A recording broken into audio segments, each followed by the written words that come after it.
सगरमाथाको देश नेपाल आज आफ्नै बहादुर पर्वतारोहीहरूको खबर पर्खिरहेको छ।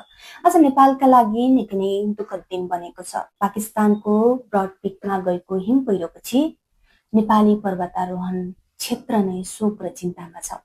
नेपाली पर्वतारोही पूर्वबहादुर गुरुङ यानि कि युक्ता तामाङको निधन भएको पनि पुष्टि भइसकेको छ। उहाँप्रति हार्दिक श्रद्धाञ्जली। यता नेपालका चर्चित पर्वतारोही निर्मल पूजा निम्सदाई सहित अन्य केही पर्वतारोही अझै बेपत्ता छन्। अहिलेसम्म उहाँहरूको अवस्थाबारे कुनै आधिकारिक जानकारी भने आइसकेको छैन। ट्र्याकरले बिहानदेखि करिब 5878 मिटर उचाइमा रहेको स्थान देखाएको छ भने ट्र्याकरको ब्याट्री पनि सकिन लागेको बताइएको छ।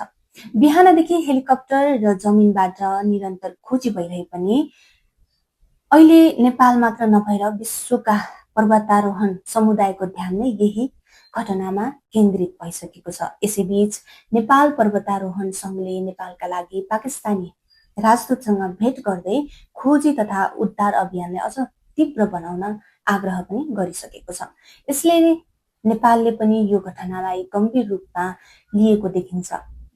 आजको यो समाचारले नेपाल मात्र नभएर विश्वभरका नेपाली र पर्वतारोहण समुदायको मन पनि भारी बनाएको छ। यस्तो दुःखद समयमा हामी सबैले प्रार्थना गर्न बाहेक अर्को कुनै विकल्प नै छैन। हाम्रो एउटै कामना छ, निर्मल पूजा सहित हराइरहेका सबै पर्वतारोही सकुशल भेटिउन्।